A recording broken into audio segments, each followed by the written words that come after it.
अब आजम खान साहब को टारगेट करके हम जो है 2027 की बैतरनी को पार कर जाएंगे। कोई भी सरकारें देश की जनता से ऊपर नहीं हो सकती है। देश की जनता के द्वारा चुनी गई सरकारें हैं और देश की जनता जब चाहेगी, सरकार किसी की बपौती नहीं होती है। जीपी की बात कर रही जो ना, ये इस्तीफा कभी ना देते। ये लोग अंग्रेज से भी बुरे हैं। महात्मा गांधी गए थे जब अनशन में बैठे थे 1931 में, तो वो गए थे अंग्रेज लोग। ये वहाँ भी न थे। जब इन्होंने देखा कि मुसलमान हिंदू के भजन पे नाच रहा है। अलीगढ़ यूनिवर्सिटी गिरवा दी गई, जहाँ पे भारत के टुकड़े होंगे। अलीगढ़ यूनिवर्सिटी क्यों गिरा देंगे? इनके पूर्वज जो अडवाणी जी, जो इनके नेता है, उनकी आस्था है वहाँ पे भाई। मोहम्मद अली जिन्ना नहीं। अब आप तुम जिन्ना को कहोगे पूर्वज, जिन्ना तो तुम्हारे लोगों के पूर्वज थे। जिन्ना मेरे नहीं थे। जिन्ना, एक मिनट सुन लीजिए, जिन्ना मेरे थे ही नहीं। जिन्ना तो आपके थे, आपने अलग कर दिया। आपसे मैं पूछना चाहता हूँ, इलाहाबाद का कौन मंत्री है जो सुनने में आया कि 2 करोड़ रुपए ले लिया? सुनिए, सुनिए, सुनिए, मैं पूछ रहा हूँ, सुनिए।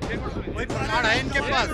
ये आजम खान की यूनिवर्सिटी गिरा के फिर मुसलमान का दर्द गाएंगे कि योगी मुसलमान विरोधी है, मुसलमान कोर्ट ने। तो ये लोग जो है आजम खान का इनकाउंटर भी करवा देंगे, देख लीजिएगा, और अपने लोग ही मरवा देंगे। शरीफ विश्वविद्यालय, मौलाना जौहर अली विश्वविद्यालय की एक ईंट नहीं हिला पाएंगे। सीजेपी अगर लखनऊ में कूच करती है तो आप क्या करना चाहिए? बीजेपी नई पार्टी पनपा के हम सीएम बन जाएंगे। वो केजरीवाल जैसे भैया सपना देख रहे हैं, क्योंकि केजरीवाल भैया दिल्ली के मुख्यमंत्री बन गए थे। वही सीजेपी वाले जो अभिजीत दीपके हैं, वो भी सोच रहे हैं हम मुख्यमंत्री बन जाए। हमारे देश के युवा अभी दिल्ली की सरकार को, जो दम्भी घमंडी सरकार थी, हिला के रख दिया। 35 दिन के अंदर घुटना टेकने को मजबूर कर दिया। और इनके जो धर्मेंद्र प्रधान, 1 मिनट, धर्मेंद्र प्रधान जी को इस्तीफा देना पड़ा है। नमस्कार, आप देख रहे हैं कंटाप न्यूज और मैं आपके साथ श्रेयोशी। इन दिनों 2 मुद्दे बहुत तेजी से वायरल हो रहे हैं। पहला मुद्दा है जौहर यूनिवर्सिटी का और दूसरा मुद्दा है सीजेपी का। आपको बता दें कि जिस तरह से सीजेपी और जौहर यूनिवर्सिटी का मुद्दा इन दिनों तूल पकड़ता नजर आ रहा है, राजनीतिक गलियारों में सरगर्मी तेज हो गई है। इस पर अब सत्ता पक्ष और विपक्ष एक दूसरे पर पलटवार करते हुए नजर आ रहे हैं। कहीं ना कहीं सत्ता पक्ष का ये कहना है कि ये बुलडोजर एक्शन है, तो वहीं विपक्ष का ये कहना है कि शिक्षा पर बुलडोजर है। लेकिन किसी के पास इस चीज का जवाब नहीं कि आखिर उन 3000 छात्रों का क्या। इस मुद्दे पर आज हम बातचीत करेंगे और जानेंगे कि इनका क्या कुछ कहना है। जिस तरह से यूनिवर्सिटी का मुद्दा चल रहा है लगातार, और अब सीजेपी भी इस पर प्रमुखता से ट्वीट करते हुए नजर आ रही है। आपको क्या लगता है कि क्या सरकार छात्रों के भविष्य के साथ खिलवाड़ कर रही है? शिक्षा के मंदिर में अगर सरकार जो भारत की संविधान का गीता पर हाथ रख करके शपथ लेती है कि मैं वर्तमान संविधान के संचालन में आवाम के परिधि में भेदभाव नहीं करूंगा, अब सवाल उठता है कि आजम खान साहब का वो घर नहीं था, आजम खान साहब के रिश्तेदारों का घर नहीं था, आजम खान साहब का कोई वो व्यक्तिगत चल और अचल संपत्ति नहीं थी, वो राष्ट्र की धरोहर थी।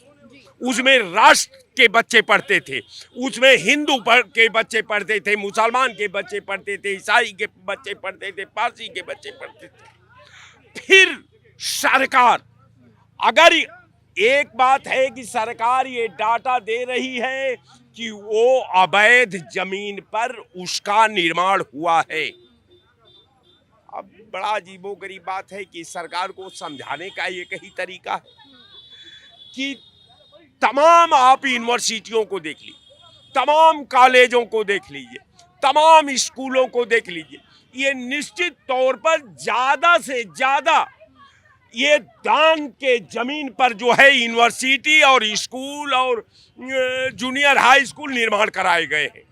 अब बताइए कि कोई भी यूनिवर्सिटी का पूरा जो है डॉक्यूमेंट को आप ले लीजिए तो उसमें निश्चित आपको ये मिलेगा कि देखने वाला आज के डेट में जो संवैधानिक प्रोसीडिंग का मूल्यांकन करेगा वो कहेगा कि हो सकता है कि ये भी अवैध जमीन में निर्माण किया गया हो। लेकिन सवाल है कि वो मंदिर हो, गुरुद्वारा हो, चर्च हो, कॉलेज हो जो आवाम के भविष्य से जुड़ा हो। हम नहीं समझते कि उस यूनिवर्सिटी अगर अवैध थी, सरकार को संज्ञान में था, सरकार का फैसला था कि इस अवैध यूनिवर्सिटी को हम ढहवाएंगे, तो पहले सरकार को एक नई यूनिवर्सिटी का जमीन एक्वायर करा करके उन बच्चों का एडजस्टमेंट करने के लिए, उन बच्चों का भविष्य संवारने के लिए, उन बच्चों के साथ संवेदना दिखाने के लिए एक नई यूनिवर्सिटी तैयार करके और जौहर यूनिवर्सिटी आप ढावा दीजिए। लेकिन एक यूनिवर्सिटी का निर्माण कराने के बाद नहीं तो ये सवाल आने वाला कल में आपसे पूछा जाएगा कि आपने अवैध जमीन आराजी दिखा करके आपने यूनिवर्सिटी ढलवा दिया। इससे पहले 90,000 स्कूलों को आपने बंद करा दिया। इससे पहले सारे सिस्टम को आपने तार तार कर दिया। इससे पहले आप झुकने को तैयार नहीं थे कि हमको दुनिया की कोई ताकत झुका नहीं सकती। इनके बड़े नेता कहते थे कि हमारे यहाँ इस्तीफा का प्रचलन नहीं है, लेकिन आपका इस्तीफा का प्रचलन भी शुरू करना पड़ा। आपको यूनिवर्सिटी ढहलवाने का इजाजत भी नहीं रह गई। आपको वही मिला जो कभी बहादुर शाह जफर को मिला कि 2 आरजू में कट गए 2 इंतजार में। कह रहे हैं कि अवैध निर्माण है। अवैध और वैध में भारतीय जनता पार्टी को समझ में नहीं आता कि वैध क्या है अवैध क्या है। भारतीय जनता पार्टी बस इतना समझती है कि जो मेरे विचारधारा के विपरीत जो समुदाय है, जो आवाम है, जो छात्र है, जो नौजवान है, जो बूढ़े हैं, जो बुजुर्ग हैं, जो पार्टियां हैं, वो राष्ट्रद्रोही हैं, नक्सलाइट हैं, माओवादी हैं, देश तोड़क है। राष्ट्रवादी जहां भाजपा है वही राष्ट्र है, जहां भाजपा है वही देश है, जहां भाजपा है वही धर्म है और किसी के पास कोई धर्म नहीं। मतलब आपको ये लगता है कि भारतीय जनता पार्टी कहीं ना कहीं जात पात कर रही है और छात्र इस पे पिस रहे हैं? बिल्कुल। देखिए, सबसे बड़ी बात है, देखिए मैं सरकार का इस डाटा पर विरोध आज करने का समय की पुकार है। अगर हम नहीं करेंगे तो कल आने वाली पीढ़ी हमसे सवाल करेगी कि जब जौहर यूनिवर्सिटी ढह रहा था और वहां सरकार ने यूनिवर्सिटी नहीं बनाया और बच्चों का भविष्य गर्त में जा रहा था, शिक्षा मिट रही थी, शिक्षा गर्त में जा रही थी, तो तुम राजनीति में घंटा हिला रहे थे। तुम क्या कर रहे थे? कारण ये है कि सत्य आज हम भले इसको माटी डाल करके तोप करके खत्म कर ले, लेकिन भूगोल जो आज बन रहा है यही कल इतिहास में दोहराया जाएगा। और निश्चित तौर पर हम किसी भी शिक्षा के मंदिर को ध्वस्तीकरण के पक्ष में नहीं हो सकते। आप पहले एक नई वहां यूनिवर्सिटी तैयार करा दिए होते और उस यूनिवर्सिटी को ढहवा दिए होते तो आज इस मुद्दे पर हम लोग सरकार के साथ होते कि सरकार ने वैधता का, संविधान का मर्यादा का रक्षा की, कानून का मर्यादा का रक्षा की, समाज का मर्यादा का रक्षा की, छात्रों का मर्यादा का रक्षा की और ये यूनिवर्सिटी अवैध ढहवा दिया। क्या कहेंगे इस पे? सहमत है आप इनकी बात से? नहीं, बिल्कुल नहीं सहमत हैं। क्यों नहीं है? बता रहा हूँ। आजम खान जी ने वहाँ के गरीबों के, मजलूमों की अपने सत्ता के मद में चूर होकर के, अखिलेश यादव की सरकार थी, सत्ता के मद में चूर होकर के वहाँ किसी हिंदू समुदाय और मुसलमान समुदाय की ज़मीनों को ज़बरदस्ती अपने शासन के रौब में आकर के वहाँ की ज़मीनों को हड़पने का काम किया, गरीबों मजलूमों की, और उन्होंने उसके ऊपर ऑब्जेक्शन किया है और उसको गिरना चाहिए। जो गरीबों की ज़मीनें ली गई हैं, जो गरीबों के साथ अशांति की गई है, जो गुंडाशाही उन्होंने 2012 से 17 के उसमें किया, मैं इसको कहता हूँ कि शिक्षा का मंदिर, लेकिन शिक्षा का मंदिर अभी तुम्हारे घर में बना होता, तुम्हारे अंदर नहीं गया है। अगर तुम्हारी जमीन होती तुम ही चिल्लाते होते, तुम ही विधानसभा के सामने। बुलडोजर चलाने की पीछे इतनी जल्दी क्यों? नहीं, जल्दी नहीं है। और उसके लिए अंजने कुमार जी ने, जो कमिश्नर है, जांच का कमिश्नर हैं, और उन्होंने आदेश किया है, उसकी जांच होगी। कोर्ट हैं, कोर्ट उसको बहाल करेगा। लेकिन जो अवैध गरीबों मजलूमों की ज़मीनें ली गई हैं वो जरूर उनको मिलनी चाहिए। मैं इसके यहाँ पे तो मुद्दा छात्रों का है ना जी। नहीं, छात्रों की व्यवस्था करेगी सरकार, छात्रों की व्यवस्था करेगी सरकार, ऐसे नहीं। और वहाँ कोई यूनिवर्सिटी नहीं है रामपुर में और कोई कॉलेज नहीं है रामपुर में, उनकी व्यवस्था करेगी। छात्रों का समय नहीं खराब होगा, छात्रों का वो नहीं बर्बाद होगा सेक्शन, और छात्रों की साथ पूरी सहानुभूति सरकार की। लेकिन जो अवैध है अवैध रहेगा, उसको गिराना चाहिए। चलिए, आप कह रहे हैं गिराना चाहिए। सीजेपी प्रोटेस्ट में दिल्ली में कहीं ना कहीं सरकार को झुकना पड़ा, तो अगर सीजेपी यहाँ प्रोटेस्ट करती है तो आप लोग क्या कीजिएगा? देखिए, मैं बता दे रहा हूँ, सीजेपी प्रोटेस्ट में नहीं, वहाँ जो छात्र थे, छात्रों की जो नाजायज मांगे थी, चाहे जो सरकार हो उसको झुकना पड़ता है छात्रों की जन भावनाओं के सामने। और जन भावनाएं जब यहाँ पे हैं, जो चाहे देश के जितने भी वो हों, कोई भी सरकारें देश के जनता से ऊपर नहीं हो सकती है। देश की जनता के द्वारा चुनी गई सरकारें हैं और देश की जनता जब चाहेगी, सरकार किसी की बपौती नहीं होती है और किसी के नाम पट्टा नहीं होती है। जब जनता चाहेगी वो ध्वस्त कर देगी और जनता के सामने चाहे जितनी हिटलरशाही सरकार, उसको झुकना पड़ेगा। विपक्ष तो बार बार कह रहा है शिक्षा पर बुलडोजर चला रहे हैं, क्या कहेंगे आप? शिक्षा पर बुलडोजर चल रहा है। देखिए, बुलडोजर चल रहा है, शिक्षा पे तो चल ही रहा है, वो सभी जान रहे हैं। पर जो बनाने वाला शिक्षा का, जो वहाँ पे एक शिक्षा के लिए मंदिर खोला कि उसमें हिंदू भी पढ़ेंगे, मुसलमान भी पढ़ेंगे, सिख ईसाई पढ़ेंगे, खोलने वाला आजम खान है। बस उस वहाँ पे गलती हुई। अगर ये जवाब देंगे गुलजार चौधरी, अभी जो भाजपा में अभी एमएलसी भी हैं, उनका 2 कॉलेज है, डीएम साहब ने उनको 3 बार नोटिस दिया, अभी तक उसमें कुछ नहीं हुआ, क्योंकि वो बीजेपी की गोद में बैठे हैं। और अच्छा, अब 27 का चुनाव आ रहा है, देखिए इनके पास ना कोई मुद्दा बचा, ना राम मंदिर का बचा, ना कोई हिंदू मुसलमान से वो बचेगा क्या? कि देखो, अच्छा ये और जो नॉन मुस्लिम लोग हैं ना, कि मुसलमान पे एक ईंटा फेंक दो वो खुश हो जाएंगे। अब आजम खान की मैं अब भाषणों से कहेंगे, आप 27 के चुनाव देख लीजिएगा, इनके नेता मंचों से कहेंगे कि देख लिया आजम खान की मैंने यूनिवर्सिटी गिरा दिया। वो इनलीगल की बात ही नहीं करेंगे, वो हिंदू मुसलमान का प्रोपेगेंडा चलाएंगे, सिर्फ मुसलमान को फंसाएंगे, मुसलमान को टारगेट करके मुसलमान को ही वो गिराएंगे। और अगर वो सीजेपी की बात कर रहे हैं जो ना, ये इस्तीफा कभी ना देते। ये लोग अंग्रेज से भी बुरे हैं। महात्मा गांधी गए थे जब अनशन में बैठे थे 1931 में, तो वो गए थे अंग्रेज लोग, ये वहाँ भी नजर, जब इन्होंने देखा कि मुसलमान हिंदू के भजन पे नाच रहा है, अब वो समझ गया कि हिंदू मुसलमान खेला नहीं चलेगा, तब इन्होंने जाके इस्तीफा दिया। नहीं, इस्तीफा कहाँ देते ये? हम इनकी बात से सहमत नहीं।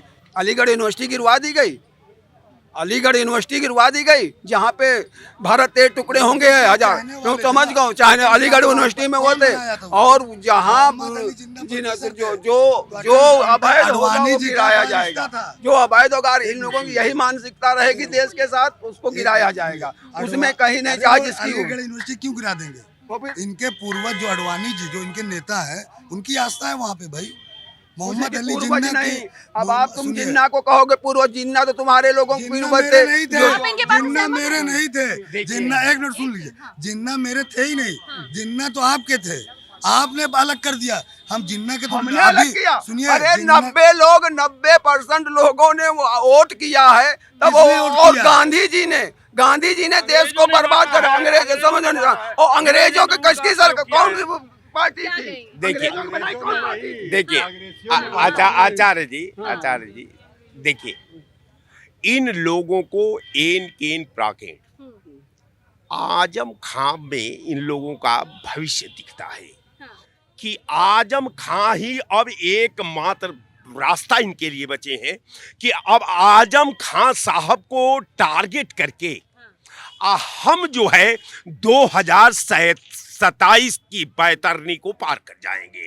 आइए, निश्चित तौर पर ये भूल जाते हैं कि जब उस यूनिवर्सिटी की बात आती है, उस यूनिवर्सिटी में सब लोग, सब समुदाय, वो कोई आजम खां का व्यक्तिगत यूनिवर्सिटी नहीं है, वो समाज की यूनिवर्सिटी है, वो बच्चों के भविष्य का वो शिक्षा केंद्र है। अब रह गया सवाल कि अगर वो यूनिवर्सिटी ढह जाएगी तो इन लोगों को कुछ राम भक्त मिल जाएंगे। अगर यूनिवर्सिटी रहेगी तो कोई उसमें आईएएस हो जाएगा, आईपीएस हो जाएगा, पीसीएस हो जाएगा, पीपीएस हो जाएगा, तो उसमें इनके कार्यकर्ता नहीं तैयार हो सकते। इसलिए यूनिवर्सिटी को बंद कराना भारतीय जनता पार्टी का एकमात्र लक्ष्य है।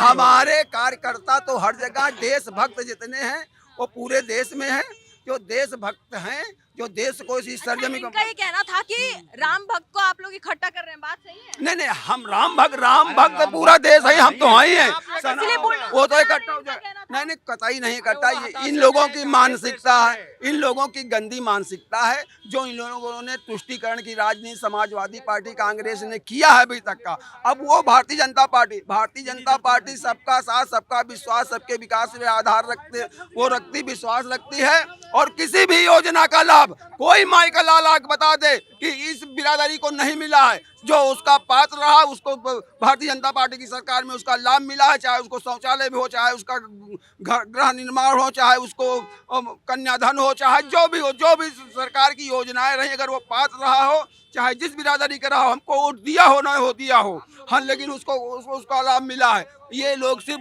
तुष्टीकरण की राजनीति करते हैं। हम लोग तुष्टीकरण की राजनीति, हम देश हित की बात करते हैं, देश बनाने की बात करते हैं। क्या कहेंगे? देखिए, जो आप कह रहे हैं योगी जी, आप भी योगी जी हैं।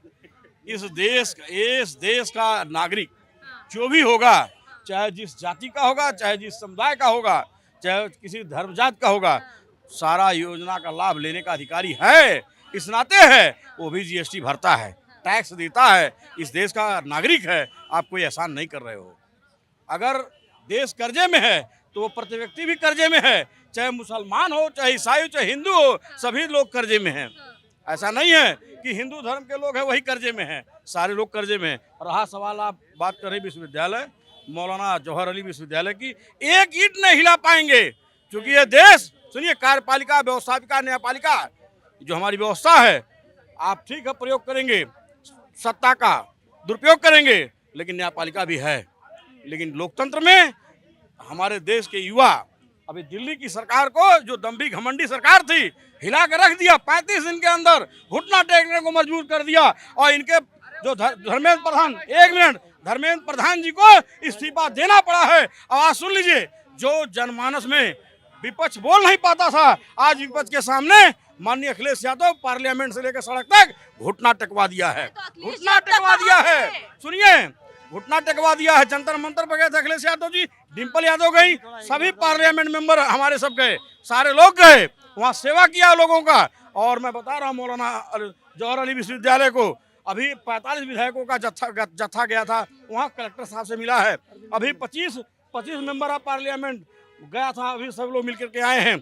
आज कमिश्नरी ने रोक लगा दिया है। न्यायपालिका पर मेरा विश्वास है। अच्छा, मेरा ये सवाल है कि अब तक तो विपक्ष ये सारे मुद्दे उठाती नहीं थी, अब जब कॉकरोच जनता पार्टी आई तब विपक्ष ये मुद्दा उठा रही है। नहीं उठाई है मैडम, कहाँ थी आपकी? उठाई है मैडम, पार्लियामेंट। सुनिए, आप संसद की कार्रवाई देख लीजिए, एक मिनट सुनिए, संसद की कार्रवाई देख लीजिए, सभी कार्रवाई में माननीय अखिलेश यादव जमीनी मुद्दे को उठाया है, नौजवानों के मुद्दे उठाया है, एक मिनट, किसानों के मुद्दे को उठाया है। अखिलेश जी रोड पर कायदा उतरे। और रही बात जौहर विश्वविद्यालय की आवाम, पूरे उत्तर प्रदेश की जनता उतरी थी, और ये समाजवादी वाले आजम खां को मिटाने पे लगे, क्यों इनका नाम लेना छोड़ेंगे नहीं। उसमें मैं स्वामी प्रसाद मौर्य जी को कल धन्यवाद देना चाहता हूँ, जिन्होंने 1000 आदमी लेके और यहाँ विरोध पर धरना प्रदर्शन जताया। देखिए सब, अब मोहम्मद आजम खान से सुनिए, किसी की हैसियत है एक ईंटा इधर कर दे, किसकी औकात है, कौन गिरा देगा? सुन लीजिए, वो सुनिए, मोहम्मद आजम खान साहब का निजी संपत्ति नहीं है। सुन लीजिए, एक मिनट भाई, एक मिनट सुनिए। ये आजम खान की यूनिवर्सिटी गिरा के फिर मुसलमान का दर्द गाएंगे कि योगी मुसलमान विरोधी है, मुसलमान को वोट न दो। ये लोग जो है आजम खान का इनकाउंटर भी करवा देंगे, देख लीजिएगा, और अपने लोग ही मरवा देंगे। आजम खान, देखिए, सपा में गुंडों की कमी नहीं है, वो खुद ही जेल वेल में घुस के मार देंगे और सरकार पर कर देंगे, कोसेंगे। ये आजम खान के सगे होते तो महबूबुल्लाह नदवी को कौन जानता है, क्यों टिकट दे दिया? उनकी औरत को क्यों नहीं टिकट दिया था आपने? उनके भतीजे क्यों नहीं टिकट दिया? ये आजम खान से हमदर्दी नहीं है, इनको मुसलमान को रुला के, उनको दर्द दे के उनका वोट का मजा लेना। जैसे भैया 2013 में सलमान खान का नाच देख रहे थे, जो वहाँ पे मुसलमान जला, हिंदू जला, वो ऐसे दंगाई लोग हैं। आज उनको याद क्यों आ गई? इससे पहले कहाँ चले गए थे वो? तब तो वो कहीं भी नहीं बोले। अतीक अहमद को मिट्टी में मिलवा दिया, इन्हीं की सरकार में जेल गई। और मुसलमान समझदार पढ़ा लिखा है, अतीक अहमद का कातिल अखिलेश यादव को मानता है, क्योंकि उनकी सरकार में जेल दिया। आप इतना सरचड़ न दिए होते तो इतना वो माफिया न बनते इतने बड़े। है आपके पास इसका कोई जवाब? जवाब है। बताइए। आपसे मैं पूछना चाहता हूं, इलाहाबाद का कौन मंत्री है जो सुनने में आया कि 2 करोड़ रुपया ले लिया? सुनिए, सुनिए, एक सुन लीजिए, मैं पूछ रहा हूँ, एक सुन लीजिए, कोई प्रमाण है इनके पास? आप कहे हम कुछ बोले नहीं, हमें भी बोलने देने का अधिकार है भाई। सुनिए, समाजवादी पार्टी के मोहम्मद आजम खान साहब, सुनिए, मोहम्मद आजम खान साहब और अखिलेश यादव दोनों एक है, दोनों का दिल एक है, विचारधारा एक है। सुनिए, सुनिए, सुनिए, सुनिए, सुनिए, यूनिवर्सिटी खुलवाने में जेल में रहते हैं। सुनिए, पहले सुनिए, यूनिवर्सिटी सुनिए, कपिल सिब्बल साहब को लगाया है, सारे मुकदमे में जमानत हो गई है, सारे मुकदमे में, और कुछ देखिए बहुत जल्द ही आजम खान साहब बाहर आ जाएंगे। और सुनिए, यूनिवर्सिटी गिराने की बात हुई, समाजवादियों ने लड़ाई लड़ी। तो कपिल सिब्बल का नाम जो ले रहे हैं वो तो आतंकवादियों का केस लड़ा था, क्या वो अच्छा वकील है? क्या मेरी नजर में कौड़ी का 3 है वो कसाब का केस लड़ा था, अब उसकी दुहाई दे रहे हैं। कहने को मतलब आपकी जो मानसिकता है पूरे उत्तर प्रदेश का मुसलमान जान चुका है। सिर्फ आप मरवाने का काम करेंगे, दिन पे दिन एक नेता को मारेंगे, एक नेता को आगे बढ़ाएंगे। इन्होंने जावेद मलिक को जानते नहीं, जावेद मलिक को उनके दफ्तर में मिला नहीं दिया गया था। अंसार पहलवान, सुनिए, अंसार पहलवान प्रयागराज के पूर्व विधायक, पूर्व मंत्री, इनके अखिलेश भैया जो नाक टेढ़ी है, वो बोलते नहीं यादववाद में घुस जाएंगे, वहाँ चले देवरिया चले जाएंगे, प्रयागराज नहीं जाएंगे। क्यों? कहेंगे हिंदू वोट खसक जाएगा। जब तुमको यारी अहिराने से है तो मुसलमान से क्या करना है? 22 में 95% मुसलमानों दिया, 95%। इतिहास में आज़ादी के बाद सबसे ज़्यादा वोट लेने वाली मुसलमान का समाजवादी पार्टी थी, तो क्या उसके बाद भी आप हार गए? इससे ये साबित होता है जो यादववाद है वो जान गया कि आपकी यादवों के भी नहीं आप, इसलिए उन्होंने आपको वोट नहीं दिया। 2022 में आपकी क्या स्थिति हो गई, और 27 में इनकी देख लीजिएगा। हमको तो नहीं लगता है 27 भी नहीं रहेगी, ये अपना परिवार भी नहीं जिता पाएंगे। शिवपाल चाचा भी हार जाएंगे, जो जसवंत नगर के विधायक है ना, वहाँ करीमुद्दीन मौलाना की वजह से जीते हैं, और वो भी MIM में शामिल हो गए। अब भैया ढूंढो कोई नया जुम्मन जो आपके कहने पे खड़ा रहे। आजम खान, सुनिए, आजम खान के मंत्री, सुन लीजिए, आजम खान मंत्री थे, अखिलेश यादव बैठे रहते थे, शिवपाल बैठे रहते थे, वो प्लेट लेके वो काजू बादाम खिलाते थे। ये इज्जत थी आपके यहाँ? वो 17 मंत्रालय थे, कैबिनेट मिनिस्टर थे, क्या उनकी ये इज्जत थी आपकी नज़र में? सिर्फ मुसलमान इनके आगे दरी बिछाए, पानी पिलाए। आज आपने IAS IPS क्यों नहीं बनाया? 2014 से 29 तक में इनको मालूम है कितने IAS IPS बने हैं इस गवर्नमेंट में? 59 IPS IPS बने, सिर्फ 14 तो उत्तर प्रदेश से बने हैं। मगर इनको चाहिए था कि एक हाथ में लाठी हो, दूसरे हाथ में कट्टा हो। बताइए। देखिए, ये भाई साहब का अपना लॉजिक है। सुनिए, सुनिए, एक मिनट सुन लीजिए।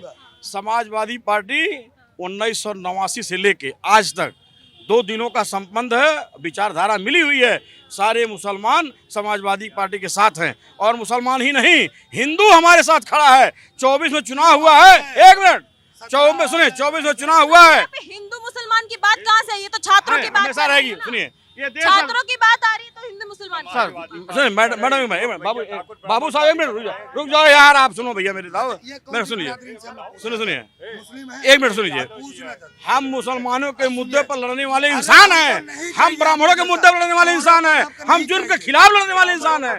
सुनिए, आप तो ठाकुर हो, मेरे भाई हो, हम दोनों भाई एक है, यादव और ठाकुर। और सुनिए, मुसलमान भाई नहीं, सुनो भाई यार, बात करने दो यार, वो बात कर रहे हैं। आप क्या हैं? ये भारतीय जनता पार्टी से है। भारतीय जनता पार्टी क्या और क्या होता है? क्या है? मैं युवा हूँ, मैं मुसलमान हूँ, अपनी कौम का दर्द उठाऊंगा।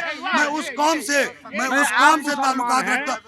कौम से ताल्लुकात रखता हूँ जो 12 से 17 में बिजमा यादव विधायक थी, समाजवादी पार्टी की सरकार थी, 95% यादव बनाम मुस्लिम मुकदमा हुआ, वो आपकी सरकार में हुआ। मैं उस पीढ़ी परिवार से आता हूँ जिन्होंने कब्रिस्तान की जमीन कब्जा कर ली थी आपके विधायक ने, और ऊपर से 6 लोग हमारे परिवार के जेल गए। आज योगी जी की सरकार में हम लोग बाहर हैं, खुश हैं, और बिजमा की औकात नहीं है कि वहाँ पे उस जमीन पे पैर रख दे। उन्होंने कब्रिस्तान पे आप बात करते हैं यार, आपके अंदर शर्म हया नहीं है? कब्रिस्तान की आप बात करते हैं, कब्रिस्तान को आपने जुतवा दिया था हमारे। मैं अपने गांव की बात कर रहा हूँ, कहीं नहीं बात कर रहा हूँ। मेरे यहाँ प्रतापपुर विधानसभा में आरा कला पड़ता है एक जगह, वहाँ पे इन्होंने कब्रिस्तान को जुतवा दिया। अब बताइए, लेकिन मेरा ये कहना है कि यहाँ पे तो जात पात होना ही नहीं चाहिए, क्योंकि छात्रों की बात है, युवाओं की बात है, हमारी जनता की बात सरकार में आई है, पूरी सरकार चला रही है जात पात। सुनिए, IAS IPS कलेक्टर एसपी जो बने हैं उत्तर प्रदेश में जितने हैं 75 डीएम होंगे, 75 एसपी होंगे। देख लीजिए उसमें यादव मुसलमान का कलेक्टर है। अगर सुन लीजिए भाई साहब, बात सुन लीजिए, हम आपसे बात कर सुन लीजिए, सुनिए हमें बता दीजिए। यादव कौन थे? अरे यार बोलने दीजिए भाई। गोपाल यादव क्या थे? 2017 में उनका बयान क्या था? उन्होंने कहा कि मुसलमान, उन्होंने 2017 में, रुक जाइए, राम गोपाल यादव समाजवादी पार्टी में थे। उन्होंने 2017 में कहा कि मुसलमान और यादव संभाल लेना, नहीं कुर्सी जालिमों पर चलिए। आप जातिवाद नहीं किए, उन्हें मन से आप हिंदू मुसलमान किए। ऐसा है जो भाई साहब कह रहे हैं, ये इनका सुनिए, इनका विधायक से सुनिए। अरे भाई ठीक है, आप पढ़े लिखे हैं, यहाँ कोई अनपढ़ नहीं है। हर आदमी संसदीय दायरे में बात कर रहा है, कहीं से हम लोग अमर्यादित नहीं है। मेरा कहना यह है कि भाई साहब का मामला विधायक से हो सकता है, प्रतापपुर के विधायक में। सुन लीजिए मेरे दोस्त, सरकार साथ अब उलट दीजिए। लोकतंत्र में जनता ने हटा दिया 10 साल में, 10 साल में हटा दिया, आप आजाद हो गए। एक मिनट, अरे खुश है तो कोई बात नहीं है, जाइए, आपको बहुत बहुत मुबारकबाद। खुशहाल हैं तो अच्छी बात है भाई। उत्तर पर सुनिए, छात्रों की बात होती है, मेरा कहना ये है, बट छात्रों की जब बात होती है तब जात पात नहीं ना होना चाहिए। तो छात्र सुनिए, जब गए समाजवादी पार्टी के सांसद, राष्ट्रीय अध्यक्ष डिम्पल यादव, सभी सांसद गए जंतर मंतर पर, उन्होंने जात पूछा किसी से, आप किस जात के हैं? जो जिस पर लाठीचार्ज हुआ, घायलों से डिम्पल यादव दवा मंगा रही हैं, लेपन कर रही हैं, पानी छिड़काव कर रही हैं, उनको तब तक अस्पताल में भर्ती रही। एक बार सुन लीजिए, समाजवादी पार्टी सभी पीड़ितों की लड़ाई लड़ती है, चाहे किसी धर्म को, चाहे जाति को हो, चाहे सुनिए कहीं के भी हो। समाजवादी पार्टी कैसे सामाजिक हो गई बता दो। समाज में जब से उनके जितने सांसद हैं, विधायक हैं, जैसे रामजी लाल सुमन और वो हैं उनके जो राजकुमार भाटी जी, कभी वो भाई उनके हैं रामजी लाल सुमन, कभी राणा सांगा को गलत ठहराएंगे, राजकुमार भाटी भैया इन्हें हैं, परशुराम को गलत ठहराएंगे। और कभी बता दो जो समाजवादी पार्टी अभी जो मुबारकबाद करेंगे, कभी मंगलमय हो कहेंगे? हमारे देश की जनता के लिए कभी मंगलमय हो कहते हैं? सुनिए, यहाँ पे बात तो छात्रों की मैं कर रही हूँ, तो छात्रों की बात करिए। छात्रों के भविष्य के लिए क्या सोच रहे हैं? छात्रों के लिए उनका क्या भविष्य? छात्रों के भविष्य के लिए तो भाई यहाँ जो धर्मेंद्र प्रधान रहे भैया, वो इस्तीफा, शिक्षा मंत्री जी का इस्तीफा हो गया। अब यही सारे जब बच्चों छात्रों के ही लिए, वो भाई जब धर्मेंद्र प्रधान है इसीलिए तो हटाए गए, उन्हें तो वहाँ से हटाए गए भाई। यहाँ नया शिक्षा मंत्री बदला गया, जो गड़बड़ी, जो पेपर लीक हुआ, जो भी मामला रहा, उसके लिए सब शिक्षा मंत्री हटाए गए। अब मोदी जी का भैया उनका जो जैसी नीति है, अब उन सबको देखो नया शिक्षा मंत्री बना दिए हैं। अब पेपर लीक का मामला जो मुद्दा उठा रहे हैं भाई, मुद्दे पे आप इस चीज को जिस तरह से राजनीति का मुद्दा बना रहे हैं, ये तो छात्रों का मुद्दा है ना, तो सबको तो एक साथ मिलके खड़े होना चाहिए। कैसे छात्र बताओ, वहाँ जो छात्र गए थे तो भाई वहीं तिलक तराजू और तलवार, उन्हें सारे गाली बक रहे थे, तो बताओ ऐसे छात्र रहे जो गाली बक रहे हैं? क्या सबको उसमें सब जात के छात्र होना चाहिए? छात्रों में कोई जात पात नहीं होनी चाहिए, उसमें भेदभाव नहीं होना चाहिए। क्या करना चाहिए? अब अगर सीजेपी अगर लखनऊ में कूच करती है तो आप क्या करना चाहिए? सीजेपी तो ये नई पार्टी और संगठन अपना पनपा रहा है, नई पार्टी पनपा रहा है। ये तो हम सबको बिना अगर संगठन के होते, नई पार्टी नहीं होती, संगठन का नाम लेते, कोई वैसा संगठन बनाते तो सब साथ होते। वो तो नई, वो इसी चक्कर में है, हम अपनी नई पार्टी सीजेपी नई पार्टी पनपा के हम भैया हम सीएम बन जाएंगे। वो केजरीवाल जैसे भैया सपना देख रहे हैं, क्योंकि केजरीवाल भैया दिल्ली के मुख्यमंत्री बन गए थे। वही सीजेपी वाले जो अभिजीत दीपके हैं, वो भी सोच रहे हैं हम मुख्यमंत्री बन जाए हमारा भाई। इसीलिए चर्चा जनता को जो छात्रों को मूर्ख बना रहे हैं, छात्रों के बल पे वो राजनीति कर रहे हैं। दीपके कोई ये नहीं है, छात्रों को भला कर रहे हैं। जो छात्र मरा हो, कहीं छात्र के लिए भैया और लड़े, उनका सबका फीस माफ करवा दें। ये प्राइवेट का प्राइवेट है जो बुलडोजर चल रहा है, आप इससे सहमत हैं? अरे बुलडोजर चल रहा है, जो गलत काम करेगा भैया मार धाड़ करेगा, जहाँ भाई गलत तरीके से पत्थरबाजी करेगा, उसे तो भैया अगर उसके यहाँ बुलडोजर चले तो उस पर सहमत रहेंगे भाई। तो जिस तरह से देखा आपने लखनऊ की जनता का जो रिव्यू था इस मामले पर, वो कहीं ना कहीं अगर हम जो विपक्ष की बात करें, जो विपक्ष को सपोर्ट करते हैं, उनका ये कहना है कि शिक्षा पर बुलडोजर चलाया जा रहा है। कहीं ना कहीं आप एक दूसरा यूनिवर्सिटी बनाइए, फिर आप इस यूनिवर्सिटी को ध्वस्त कीजिए। तो वहीं अगर सत्ता पक्ष के जो सपोर्टर्स हैं, उनका ये कहना है कि जो अवैध निर्माण है उस पर बुलडोजर चलना ही चाहिए। बहरहाल आने वाले दिनों पे क्या कुछ निकल कर सामने आता है, ये तो देखने वाली बात होगी। कॉकरोच जनता पार्टी क्या वाकई अब उत्तर प्रदेश में कूच करने की तैयारी में है। क्या अब कॉकरोच जनता पार्टी का टारगेट नेक्स्ट उत्तर प्रदेश है, ये तो देखने वाली बात होगी। तब तक के लिए आप देखते रहिए कंटाप न्यूज। कैमरामैन प्रदीप के साथ मैं श्रेयोशी, लखनऊ।